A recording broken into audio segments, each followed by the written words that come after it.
2026 നിയമസഭാ തെരഞ്ഞെടുപ്പിന് LDF ആരായിരിക്കും നയിക്കുക? അത് അങ്ങനെ ഒരു ചർച്ച ഇപ്പം ഞങ്ങളുടെ മുമ്പിലില്ല. ഇടതുപക്ഷ ജനാധിപത്യ മുന്നണിക്ക് കരുത്തുറ്റ നേതൃത്വം ഇപ്പോഴുണ്ട്, ഗവൺമെന്റിന് നേതൃത്വമുണ്ട്. ആ നേതൃത്വം ഉള്ളത് കൊണ്ട് തന്നെ ശക്തമായി ഞങ്ങൾക്ക് മുമ്പോട്ട് പോകാൻ കഴിയും എന്ന് തന്നെയാണ് പ്രതീക്ഷിക്കുന്നത്.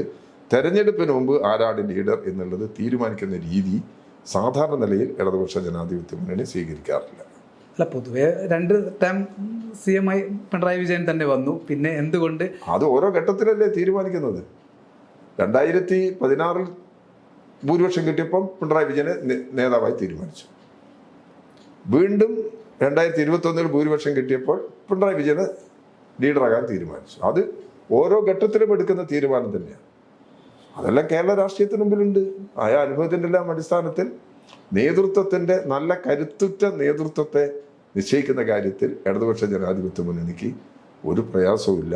ജനങ്ങളുടെ വിശ്വാസത്തിനനുസരിച്ച് മുന്നോട്ട് പോകാൻ കഴിയും എന്ന് തന്നെയാണ് ഞങ്ങളുടെ ധാരണ. 2 ടൈം വ്യവസ്ഥ എന്നത് കർക്കശമായി പാലിക്കുമോ ഇത്തവണ? അല്ല, അത് വരുന്ന സാഹചര്യത്തിനനുസരിച്ച് തീരുമാനിക്കേണ്ടതാണ്. അത് പാർട്ടിയാണ് അത് സംബന്ധിച്ച്. CPM-ന്റെ സ്ഥാനാർത്ഥികളെ സംബന്ധിച്ചിടത്തോളം എന്താണ് നിലപാട് എന്നുള്ളത് ഇപ്പോൾ പാർട്ടി കഴിഞ്ഞതിന് ഞങ്ങൾ ചർച്ച ചെയ്ത തീരുമാനമാണ് നടപ്പിലാക്കി.